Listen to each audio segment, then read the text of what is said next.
Halo semuanya, selamat datang di channel Saat Teduh Bersama. Channel ini sengaja dibuat untuk kamu yang mungkin selama ini rindu saat teduh atau merenungkan firman Tuhan, tapi selalu gagal untuk memulainya. Atau belum selesai membaca firman Tuhan sampai habis. Sekarang, kamu bisa memulainya bersama saya. Setiap pasal-pasal yang saya bacakan, kamu juga bisa ikutan membacanya ya. Kita akan sama-sama membaca dan merenungkan firman Tuhan sehari demi sehari sampai menyelesaikan seluruh Alkitab. Tidak lupa juga, saya ingatkan, jika kamu ingin saat teduh bersama setiap harinya, kamu bisa tekan tombol subscribe di bawah ini, dan kamu juga bisa sharekan video ini ke teman-teman kamu, supaya mereka diberkati. Mari kita mulai saat teduh bersama dengan memperkatakan janji iman atau promise of faith sebagai langkah komitmen kita bersama. Kita baca bersama-sama ya. Dimulai dari versi bahasa Inggrisnya. Kamu sudah siap? Kita mulai. I love my Bible.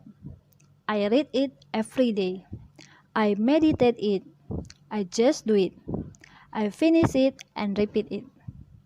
Saya cinta Alkitab. Saya membacanya setiap hari. Saya merenungkannya. Saya melakukannya. Saya menyelesaikan dan mengulanginya. Mari kita bersatu di dalam doa. Terima kasih Tuhan untuk hari ini. Kami bisa kembali membaca dan merenungkan firman-Mu. Berkati firman-Mu ini ya Tuhan, dan juga berkati setiap kami yang membacanya. Terima kasih di dalam nama Tuhan Yesus. Amin. Matius pasal 7. Hal menghakimi. Janganlah kamu menghakimi supaya kamu tidak dihakimi. Karena dengan penghakiman yang kamu pakai untuk menghakimi, kamu akan dihakimi dan ukuran yang kamu pakai untuk mengukur akan diukurkan kepadamu. Mengapakah engkau melihat selumbar di mata saudaramu, sedangkan balok di dalam matamu tidak engkau ketahui? Bagaimanakah engkau dapat berkata kepada saudaramu, biarlah aku mengeluarkan selumbar itu dari matamu, padahal ada balok di dalam matamu? Hai orang munafik, keluarkanlah dahulu balok dari matamu, maka engkau akan melihat dengan jelas untuk mengeluarkan selumbar itu dari mata saudaramu. Hal yang kudus dan berharga. Jangan kamu memberikan barang yang kudus kepada anjing, dan jangan kamu melemparkan mutiaramu kepada babi, supaya jangan diinjak-injaknya dengan kakinya, lalu ia berbalik mengoyak kamu. Hal pengabulan doa. Mintalah maka akan diberikan kepadamu, carilah maka kamu akan mendapat, ketoklah maka pintu akan dibukakan bagimu. Karena setiap orang yang meminta menerima, dan setiap orang yang mencari mendapat, dan setiap orang yang mengetok baginya pintu dibukakan. Adakah seorang daripadamu yang memberi batu kepada anaknya jika ia meminta roti, atau memberi ular jika ia meminta ikan?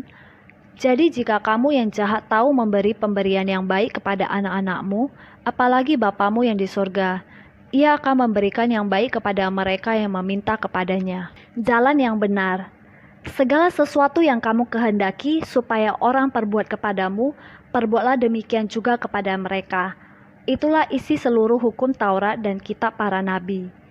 Masuklah melalui pintu yang sesak itu, karena lebarlah pintu dan luaslah jalan yang menuju kepada kebinasaan, dan banyak orang yang masuk melaluinya.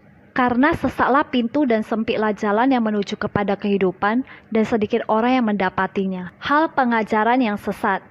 Waspadalah kepada nabi-nabi palsu yang datang kepadamu dengan menyamar seperti domba, tetapi sesungguhnya mereka adalah serigala yang buas. Dari buahnya lah kamu dapat mengenal mereka. Dapatkah orang memetik buah anggur dari semak duri, atau buah ara dari rumput duri? Demikianlah setiap pohon yang baik menghasilkan buah yang baik, sedangkan pohon yang tidak baik menghasilkan buah yang tidak baik. Tidak mungkin pohon yang baik itu menghasilkan buah yang tidak baik, ataupun pohon yang tidak baik itu menghasilkan buah yang baik. Dan setiap pohon yang tidak menghasilkan buah yang baik pasti ditebang dan dibuang ke dalam api. Jadi dari buahnya lah kamu akan mengenal mereka.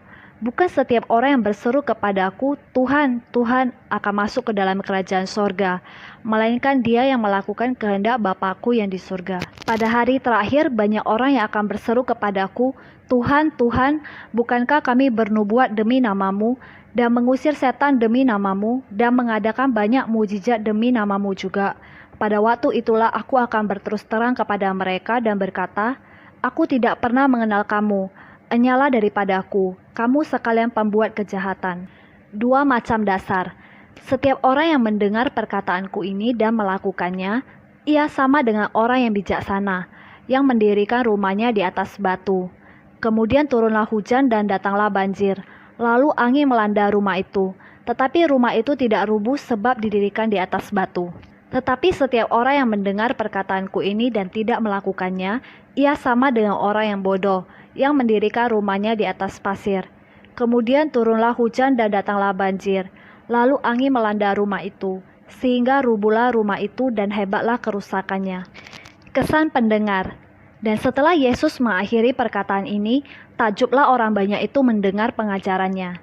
Sebab ia mengajar mereka sebagai orang yang berkuasa, tidak seperti ahli-ahli Taurat mereka.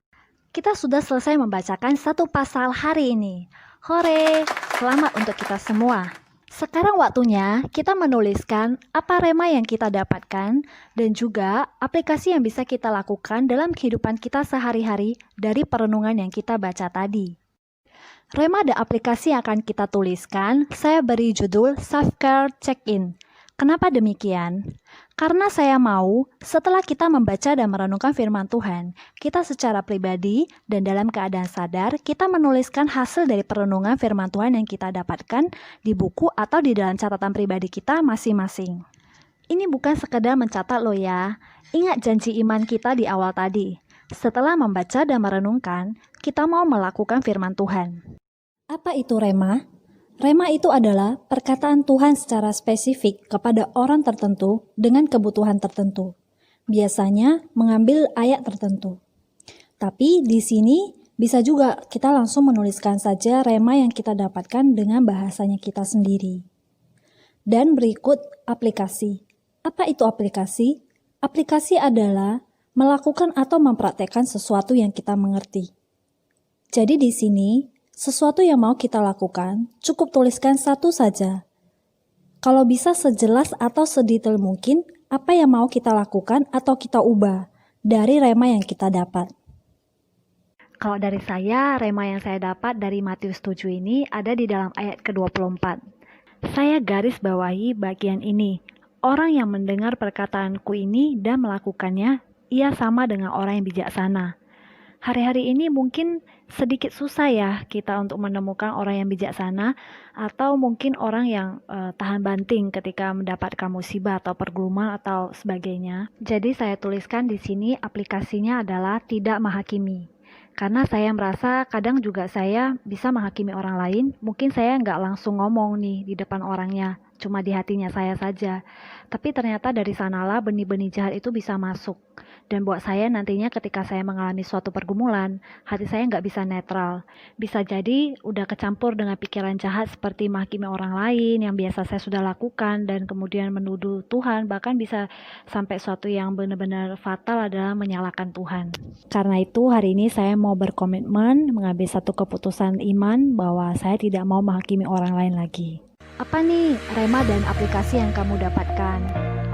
Rema dan aplikasi dari kamu bisa tuliskan di dalam kolom komentar di bawah ini ya, agar saya dan teman-teman yang lain bisa diberkati. Mari kita mengakhiri perenungan hari ini dengan doa. Mari kita bersatu di dalam doa. Terima kasih Tuhan untuk hari ini, untuk apa yang sudah kami renungkan, biar itu boleh merema di dalam hati kami boleh mengingatnya sepanjang hari ini. Terima kasih ya Tuhan, di dalam nama Tuhan Yesus kami sudah berdoa, kami mengucap syukur. Amin. Terima kasih. Sampai ketemu lagi. God bless.